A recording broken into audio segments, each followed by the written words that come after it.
सामान्य माणूस जेव्हा आपलं आयुष्य जगत असतो, नियमित उत्पन्नात आपला संसार चालवत असतो, तेव्हा जेव्हा त्याच्याकडून काही क्षुल्लक चुका होतात, कधी बिलं भरायला उशीर होतो, त्यावेळी त्याच्यावर दंड आकारण्यात येतो. तो दंड सामान्य माणूस प्रामाणिकपणे भरतो, कारण त्याला त्याची चूक मान्य असते.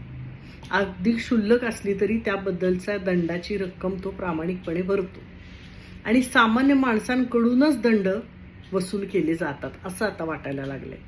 कारण जेव्हा आपल्यासमोर लाखो करोडो रुपयांचे घोटाळे येतात, तेव्हा आपल्याला हतबल वाटायला लागतं. कारण अशा लोकांना शिक्षा झालेल्या कधी आपण ऐकत नाही, अशा लोकांना कोणते दंड झालेले आपण ऐकत नाहीत. उलट त्यांना सुरक्षित दुसऱ्या ठिकाणी ठेवलं जातं, पाठवलं जातं, त्यांना कुठून ना कुठून पाठिंबा मिळत राहतो. मग सामान्य माणसाच्या कष्टाची, मेहनतीची, जीवाची, आयुष्याची काही किंमतच नाही का, असं आपल्याला वाटायला लागतं. कारण आपणही सामान्य मध्यमवर्गीय माणसं आहोत.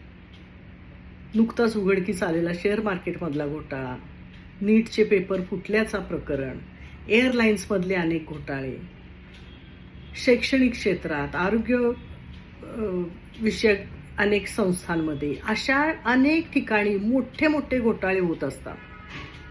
सगळी प्रकरणं उघडकीस येतात. दोषी कोण आहे हे सुद्धा सरळ उघड केलं जातं. नावं क्लिअर बाहेर येतात, पण त्यांना शिक्षा झालेल्या मात्र कुठेही ऐकिवात येत नाहीत. थोडा काळ या चर्चा चालतात. नवीन प्रकरण आलं की जुनं विसरून नवीन प्रकरण चघळायला सुरुवात होते. खरोखर प्रामाणिकपणे आयुष्य जगणाऱ्या माणसांनाच फक्त त्या प्रामाणिकपणाचं मोल भरावं लागतं का? दंड भरावा लागतो का? का आपण कुणाला फसवत नाही, आपण चांगलं आयुष्य जगतोय याची त्यांना शिक्षा भोगावी लागते? खरोखर चिंतनीय आहे हे सगळं.